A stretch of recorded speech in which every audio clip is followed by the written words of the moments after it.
lambi da lauduna chatliba pendabagi angaubani inthokladra loinam khongbatana thallaba taibangi khongchat loikrabra nathona nati hojiti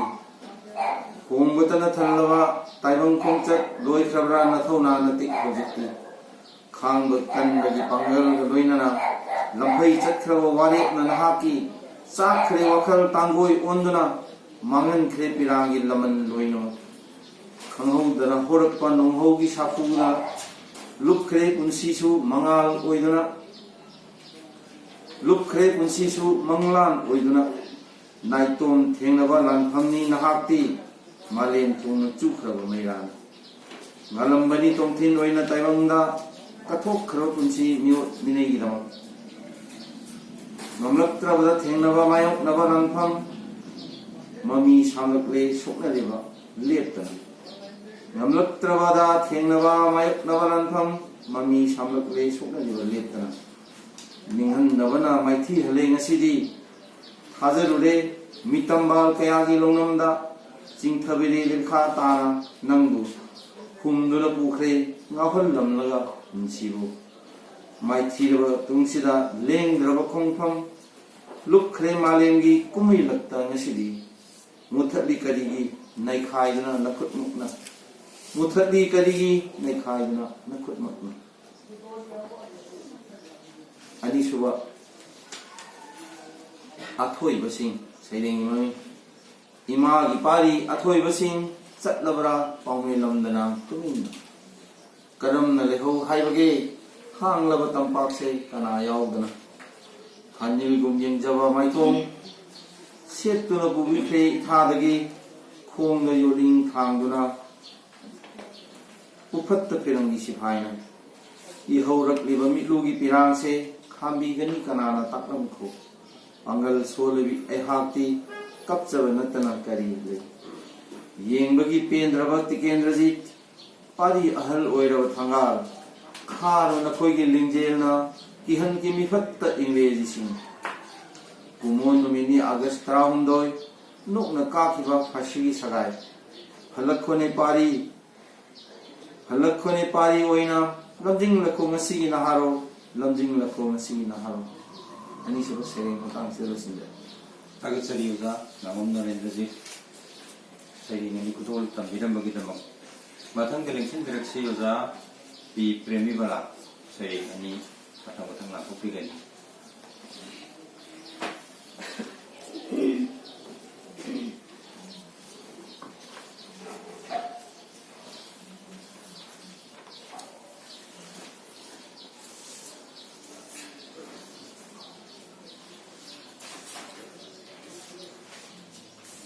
ahanbada kunam kukunjari aini anisuba Seireng phizigi manimo ayuk nungkhilgidi poroni numidangidi thajani imagi phizigi manimo imagi phizigi manimo imana nasum isai sapngai imana humhum themlingai nakoina hom tung talingai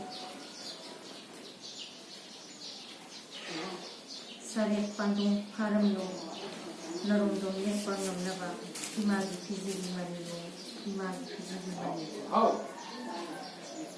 namagi awaba undringai isana taibang kumhai khangjingai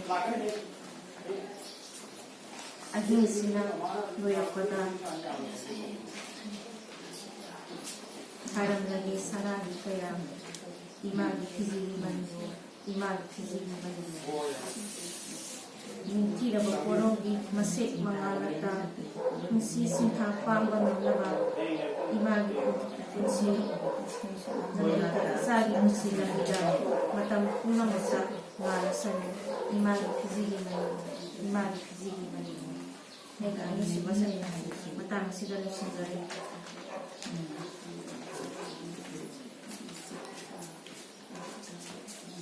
matang aige ahum sibasai kumonsina lakpada ngasi kumonsina lakpasida tillari mamal naidaba hawai singsu adumagi haukraba buwai singpuraduna hainam lenam marasida palem panthogi yatan hito nokna thawai katkiba karamna kaugani nakoi thonga halakone he athoba athogi sa Kangleipak katkabasu haksang tinkabasu tawaina mapugi lekon duda mutbanayaro nakoigi nisati leihoragani asangba thawai oina singthanari ngasigi mirol singna sonari natik layaitabu linari Wari oina hangni mirol malem lekon musida Sakaya hongpratasu mirol kaya sakhabasu nakoina saklambari katokpagi yakairo nakoina semlambari ningtam Kangleipaki Wari ngari ngasisu anoba mirol sina nakoigi Wari ikay landai messenjare masigi Agasari wi premibala fazaba Seireng matang kutol tambiramba matang lengsin biraksi yoda awon citra Seireng ani kutol tambigani lengsin biraksi yoda awon citra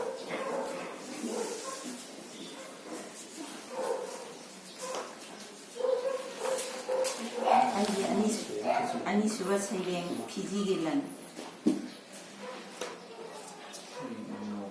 Pijigilan thawai ubi kre ithanungai nasi haitana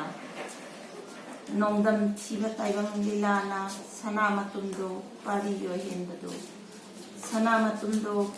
hendado karam kauni imana pari nungsina tawdo Marup napija kanana waba uraga maithong makalang sinna wajaba napang kanana yaithaba uraga harau minok tamduna nungaijaba lakhone taibangda nangdi chintha loidari lakhone taibangda nangdi sintha loidari nonglei nungsip akanba akhak arau khonjenda imagi tampakta jensilakuna misna ani kathakki na yengbada ima lei ki ganu them khibado laklo imagi nakta ningai sana rakhone palem tapak thakta ningai sana rakhone palem tapak thakta amam asi khamnung lamdam duda nadong karam satlam gani isana atsumba leitraba amamba taibang bayal sanga karam khangduni hinkini imadi ngairam kholaki masu nanakta sanamatum pariyo henda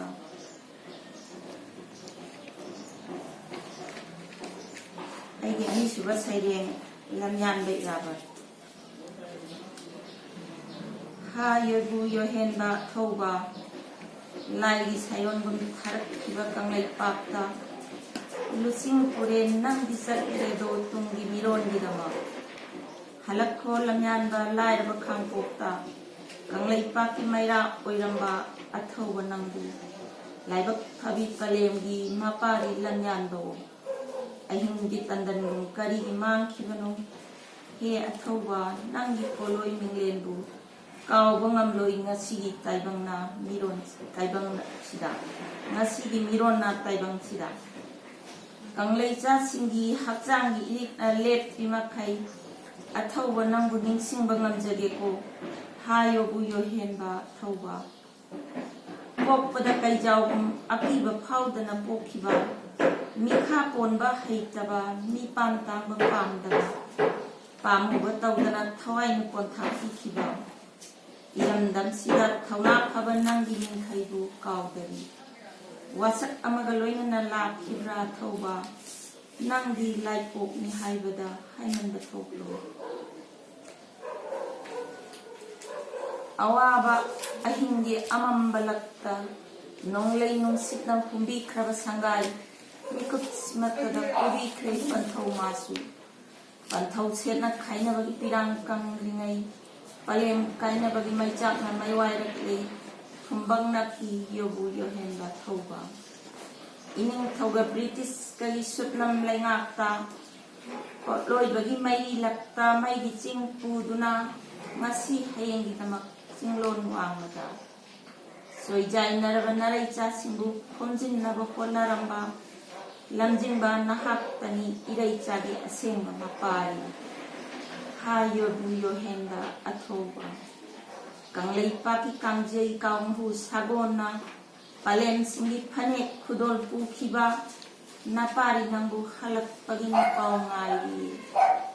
ꯅꯝꯗꯇꯤ ꯄꯂꯦꯝ ꯅꯃꯥ ꯂꯥꯏꯔꯕꯤꯅ ꯅꯣꯡꯄꯣꯛ ꯃꯥꯌꯣꯟꯅꯅ ꯅꯝꯗꯇꯤꯒꯤ ꯈꯨꯖꯣꯛ ꯊꯥꯗꯨꯅ ꯄꯥꯎꯍꯝꯈꯤꯕꯅꯤ ꯄꯥꯎꯈꯨꯝꯈꯤꯗꯦ ꯑꯈꯥꯡ ꯀꯟꯕꯤ ꯄꯂꯦꯝꯅ ꯊꯧꯅꯥ ꯐꯕꯤ ꯏꯃꯥ ꯀꯌꯥꯒ ꯈꯨꯠꯁꯝꯅꯅ ꯀꯜꯂꯝꯕꯅꯤ ꯉꯁꯤꯒꯤ ꯀꯪꯂꯩꯄꯥꯛ ꯂꯪꯃꯌꯥꯟꯕ ꯏꯔꯥꯕꯠꯅ ꯂꯥꯎꯅ ꯂꯥꯎꯅ ꯇꯥꯕꯤꯗ꯭ꯔꯕ ꯅꯨꯄꯤ ꯂꯥꯟ ꯆꯦꯡ ꯈꯨꯌꯥ ꯑꯃꯒ ꯏ ꯈꯨꯖꯣꯛ ꯑꯅꯤꯒ ꯑꯣꯟꯅꯈꯤꯕ ꯊꯝꯕꯤꯈꯤ ꯕꯟꯗꯤ ꯑꯣꯏꯅ ꯀꯩꯁꯨꯝ ꯁꯪꯗ ꯑꯊꯧꯕꯕꯨ ꯏꯇꯤꯍꯥꯁꯀꯤ ꯃꯌꯦꯛ ꯀꯌꯥ ꯈꯣꯔꯖꯩ ꯄꯥꯏꯗꯨꯅ ꯏꯔꯝꯈꯤ ꯆꯥꯝꯃꯒ 13 ꯁꯨꯕ ꯃꯄꯣꯛ ꯀꯨꯃꯣꯟꯗ ꯃꯐꯝ ꯈꯨꯗꯤꯡ ꯇꯨꯝꯄꯛ ꯂꯦꯞꯇꯨꯅ ꯀꯅꯥꯕꯨ ꯌꯦꯡꯂꯤꯕ ꯃꯩꯊꯣꯡꯒꯤ ꯆꯩꯔꯨꯡ ꯑꯅꯤꯅ ꯀꯅꯥꯕꯨ ꯁꯤꯡꯅꯔꯤꯕ ꯅꯪꯒꯤ ꯊꯧꯅꯥꯅ ꯀꯅꯥꯅ ꯃꯨꯟꯕꯤꯈ꯭ꯔꯦ ꯑꯊꯧꯕ ꯂꯥꯏꯔꯕ ꯏꯃꯥꯒꯤ ꯇꯝꯄꯥꯛꯇ ꯌꯥꯇꯥꯕꯁꯨ ꯐꯪꯖꯈꯤꯗ꯭ꯔꯦꯗꯣ ꯆꯠꯂꯣꯀꯣ ꯑꯊꯧꯕ ꯆꯤꯡꯂꯣꯟ ꯋꯥꯡꯃꯗ ꯂꯥꯡꯕꯟ ꯊꯥꯅ ꯂꯥꯛꯄꯗ ꯏꯄꯥ ꯏꯄꯨꯁꯤꯡꯒꯤ ꯆꯠꯅ ꯀꯥꯡꯂꯣꯟ ꯇꯨꯡꯏꯟꯅ ꯂꯥꯏꯑꯣꯏꯈ꯭ꯔꯕ ꯑꯊꯧꯕ ꯅꯪꯒꯤ ꯅꯐꯝꯗ ꯂꯥꯡꯕꯟ ꯍꯩꯁꯣꯏ ꯈꯔꯗꯪ ꯀꯠꯆꯔꯤ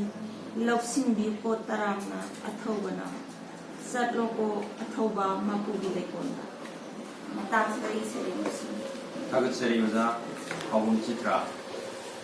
ꯁꯩꯔꯦꯡ ꯐꯖꯕ ꯑꯅꯤ ꯈꯨꯗꯣꯜ ꯇꯝꯕꯤꯔꯝꯕꯒꯤꯗꯃꯛ ꯊꯥꯒꯠꯆꯔꯤ ꯃꯊꯪꯗ ꯂꯦꯡꯁꯤꯟꯕꯤꯔꯛꯁꯤ ꯖꯃꯨꯅꯥ ꯃꯌꯦꯡꯕꯝ ꯁꯩꯔꯦꯡ ꯑꯅꯤ ꯃꯊꯪ ꯈꯨꯗꯣꯜ ꯇꯝꯕꯤꯒꯅꯤ ꯂꯦꯡꯁꯤꯟꯕꯤꯔꯛꯁꯤ ꯖꯃꯨꯅꯥ ꯃꯌꯦꯡꯕꯝ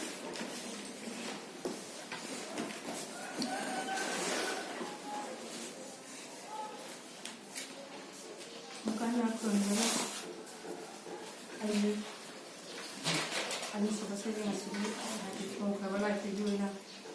ꯄꯥꯖꯔꯛꯈꯤ ꯁꯩꯔꯦꯡꯒꯤ ꯃꯃꯤꯡ ꯄꯨꯟꯁꯤꯒꯤ ꯇꯣꯔꯕꯥꯟ ꯅꯪꯅ ꯆꯠꯈꯤ ꯑꯩꯈꯣꯏꯒꯤ ꯏꯔꯛꯇꯒꯤ ꯑꯩꯍꯥꯛꯅ ꯂꯦꯞꯍꯧꯏ ꯄꯨꯟꯁꯤꯒꯤ ꯇꯣꯔꯕꯥꯟꯗ ꯑꯩꯍꯥꯛꯅ ꯂꯦꯞꯍꯧꯏ ꯄꯨꯟꯁꯤꯒꯤ ꯇꯣꯔꯕꯥꯟ ꯈꯜꯂꯨꯗꯤ ꯀꯩꯗꯧꯅꯨ ꯅꯣꯡꯃ ꯀꯥꯏꯅꯒꯅꯤ ꯍꯔꯥꯎ ꯃꯊꯣꯏ ꯀꯥꯅ ꯅꯣꯛꯃꯤꯟꯅꯈꯤ ꯂꯦꯟꯃꯤꯟꯅꯈꯤ ꯄꯨꯟꯁꯤꯒꯤ ꯇꯥꯡꯀꯛ ꯈꯔ ꯅꯣꯡꯃꯁꯨ ꯀꯞꯈꯤ ꯎꯏꯅꯈꯤ ꯃꯐꯝꯗ ꯅꯪꯅ ꯅꯣꯛꯈꯤ ꯏꯇꯧꯕꯨ ꯎꯔꯒ ꯅꯪꯅ ꯅꯣꯛꯈꯤ ꯏꯇꯧꯕꯨ ꯎꯔꯒ ꯑꯗꯨꯕꯨ ꯈꯪꯍꯧꯗꯦ ꯀꯅꯥꯁꯨ ꯑꯁꯨꯝꯕ ꯑꯣꯏꯔꯒꯅꯤ ꯍꯥꯏꯕ ꯅꯪꯅ ꯆꯠꯈꯤ ꯑꯩꯈꯣꯏꯒꯤ ꯇꯥꯏꯕꯪ ꯐꯝꯕꯥꯛ ꯑꯁꯤꯗ ꯃꯄꯨ ꯃꯥꯒꯤ ꯀꯨꯝꯍꯩ ꯁꯥꯟꯅꯔꯤꯕꯅꯤ ꯀꯥꯎꯊꯣꯛꯎꯏ ꯅꯤꯡꯁꯤꯡꯂꯨꯗꯦ ꯀꯅꯥꯁꯨ ꯃꯤꯑꯣꯏ ꯃꯄꯣꯛ ꯑꯁꯤꯗ ꯂꯣꯏꯔꯝꯂꯕ꯭ꯔꯥ ꯅꯍꯥꯛꯀꯤ ꯀꯨꯝꯍꯩ ꯅꯪꯅ ꯆꯠꯈꯤ ꯑꯩꯈꯣꯏꯒꯤ ꯏꯔꯛꯇꯒꯤ ꯅꯨꯡꯉꯥꯏꯕꯒꯤ ꯇꯥꯡꯀꯛꯇꯤ ꯆꯠꯈꯤ ꯀꯥꯟꯗꯨꯅ ꯑꯋꯥꯕꯒꯤ ꯁꯔꯨꯛꯇꯤ ꯆꯠꯈꯤꯗꯦ ꯊꯥꯗꯣꯛꯇꯨꯅ ꯑꯋꯥ ꯅꯨꯡꯉꯥꯏ ꯈꯪꯃꯤꯟꯅꯈꯤ ꯊꯝꯕꯤꯔꯝꯃꯤ ꯉꯁꯤꯗꯤ ꯏꯔꯣꯟ ꯉꯝꯍꯧꯗꯦ ꯅꯍꯥꯛꯄꯨ ꯈꯥꯡꯕꯁꯨ ꯇꯥꯛꯂꯝꯗꯅ ꯆꯠꯈꯤ ꯅꯪꯅ ꯆꯠꯈꯤ ꯑꯩꯈꯣꯏꯒꯤ ꯏꯔꯛꯇꯒꯤ ꯑꯅꯤꯁꯨꯕ ꯁꯩꯔꯦꯡ ꯌꯦꯡꯃꯤ ꯊꯥ ꯂꯥꯛꯂꯤ ꯆꯦꯡꯒꯨꯟ ꯃꯥꯄꯟꯅ ꯉꯥꯡꯂꯤꯕꯤ ꯄꯟꯊꯥ 6ꯅ ꯊꯧꯒꯜꯂꯤꯕꯤ ꯏꯃꯥ ꯅꯪꯒꯤ ꯄꯣꯛꯅꯐꯝ ꯂꯝꯗꯝ ꯃꯥꯂꯦꯝꯗ ꯑꯅꯤꯁꯨꯗꯕꯤꯅꯤ ꯅꯪꯒꯤ ꯃꯤꯡꯂꯦꯟ ꯑꯩꯈꯣꯏꯒꯤꯅꯤ ꯅꯪꯒꯤ ꯃꯤꯡꯂꯦꯟ ꯑꯩꯈꯣꯏꯒꯤ ꯅꯄꯥꯒꯤ ꯅꯃꯣꯝ ꯀꯌꯥꯅ ꯏꯃꯥꯒꯤ ꯃꯤꯡꯂꯦꯟ ꯁꯛꯇꯥꯛꯂꯤꯕꯤꯅꯤ ꯉꯁꯤ ꯊꯥ ꯂꯥꯕꯦ ꯑꯃꯨꯛ ꯊꯥꯗꯣꯛꯂꯝꯗꯨꯅ ꯆꯠꯈꯤꯗꯧꯕ ꯄꯨꯟꯁꯤꯅꯤ ꯄꯥꯝꯃꯨꯏ ꯏꯃꯥ ꯃꯄꯣꯛꯁꯦ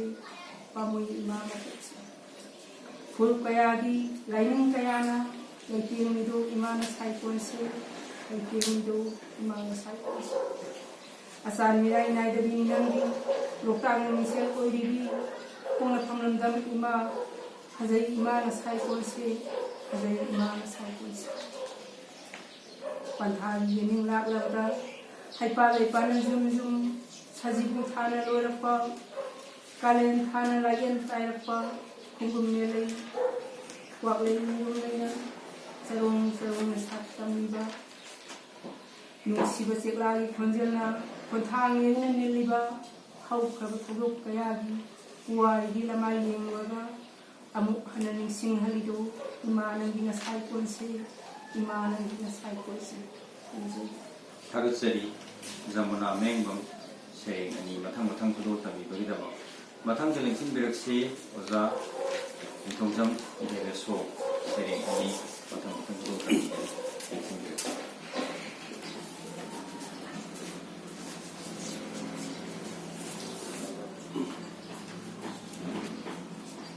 ꯂꯥꯟꯊꯣꯛꯆꯩ ꯌꯦꯡꯁꯨ ꯁꯩꯔꯦꯡ ꯅꯤꯡꯁꯤꯡꯂꯛꯏ ꯁꯥꯔꯕ ꯀꯥꯂꯦꯟꯒꯤ ꯅꯨꯡꯁꯥꯗ ꯏꯃꯥꯒꯤ ꯀꯣꯛꯁꯦꯠ ꯅꯤꯡꯁꯤꯡꯂꯛꯏ ꯁꯥꯔꯕ ꯀꯥꯂꯦꯟꯒꯤ ꯅꯨꯡꯁꯥꯗ ꯏꯃꯥꯒꯤ ꯀꯣꯛꯁꯦꯠ ꯅꯤꯡꯁꯤꯡꯂꯛꯏ ꯏꯪꯂꯕ ꯅꯤꯡꯊꯝꯒꯤ ꯎꯂꯦꯟꯗ 이마기 인타니 싱레이 잉너블링 통기 울렌다 이마기 인타니 싱레이 एकना लांगोई चलपदा इमागी ख्वांगसेत निसिंग लई एकना लांगोई चलपदा इमागी ख्वांगसेत निसिंग लई इमु लाइमु लाथोकनाबा इमागी फिजी निसिंग लई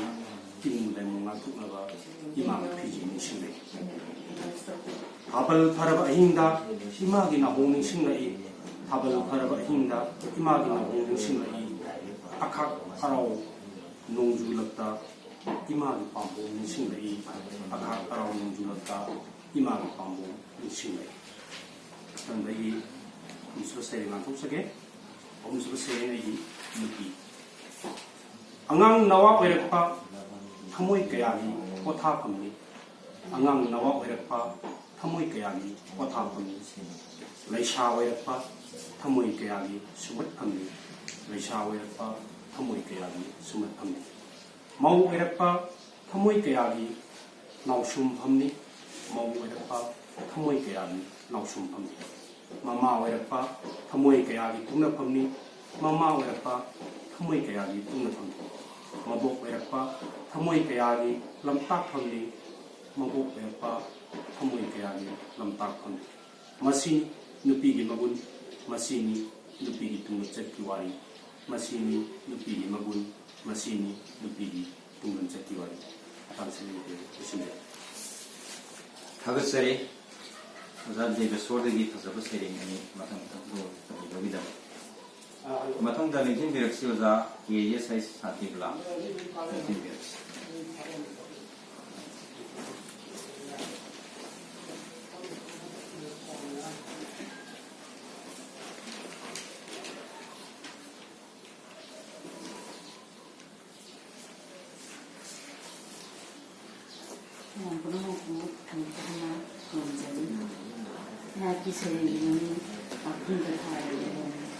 Apunba tharga yelong marup na manghali Dr. Seidinnaba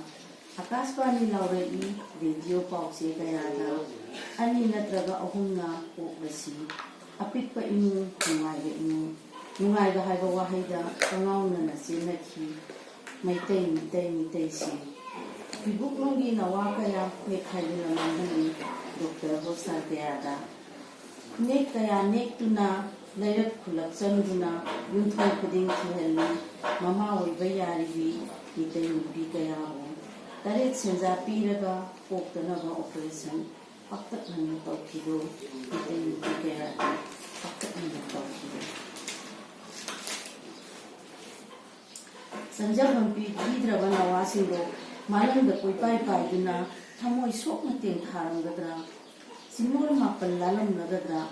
Mirai bakta yang lagadra, sangjapam khungam lagadra, arin badamang paro, taibang mapugi sinthapu, laksaram taibangda, nongne imbalambiga, pungda zabakayabu, sada nogda phangda, awa mayok nahambabu, maram aduna oibara. Mirai bakta satuna, sada nogda lawbadi, makhoi simbo oibara. Yelongi maru kukliba, Dr. Rostan Sadisra. Yenongi hana kalok silaw, balen kunsi temsina, ꯈꯣꯏꯖꯤ ꯈꯥꯗ ꯃꯤꯇꯝꯕ ꯅꯋꯥ ꯄꯨꯟꯁꯤ ꯃꯥꯡꯍꯟꯕꯗꯤ ꯑꯀꯥꯏꯕꯕꯨ ꯂꯩꯔꯣꯏꯗꯣ ꯑꯗꯨꯃꯛꯇꯤ ꯅꯠꯇꯅ ꯅꯨꯡꯉꯥꯏ ꯌꯥꯏꯐ ꯄꯥꯝꯕꯒꯤ ꯑꯔꯣꯟ ꯂꯤꯆꯠ ꯆꯠꯄꯒꯤ ꯂꯩꯁꯥ ꯄꯥꯈꯪ ꯀꯌꯥꯒꯤ ꯈꯣꯏꯖꯤ ꯈꯥꯒꯤ ꯅꯋꯥꯁꯤꯡꯒꯤ ꯑꯔꯦꯝꯕꯗ ꯃꯥꯡꯍꯟꯗ ꯃꯌꯥꯝ ꯆꯪꯅ ꯀꯜꯍꯧꯁꯤ ꯄꯂꯦꯝ ꯄꯟꯊꯧ ꯃꯈꯣꯏꯅ ꯅꯋꯥ ꯄꯨꯟꯁꯤ ꯃꯤꯔꯥꯏꯔꯕꯁꯨ ꯃꯄꯥꯔꯤ ꯃꯃꯣꯡ ꯐꯪꯖꯗ ꯂꯣꯟꯅ ꯇꯦꯡꯊꯥꯖꯔꯤꯕ ꯄꯂꯦꯝ ꯑꯣꯏꯕꯤ ꯀꯌꯥꯗ ꯅꯋꯥ ꯄꯨꯟꯁꯤ ꯌꯣꯛꯍꯟꯁꯤ ꯌꯦꯜꯍꯧꯃꯤꯁꯤꯡ ꯃꯁꯤꯡ ꯍꯦꯟꯒꯠꯅꯕ ꯌꯦꯜꯍꯧꯃꯤ ꯃꯁꯤꯡ ꯍꯦꯟꯒꯠꯅꯕ ꯑꯄꯨꯟꯕ ꯊꯥ ꯌꯦꯜꯍꯧꯃꯤ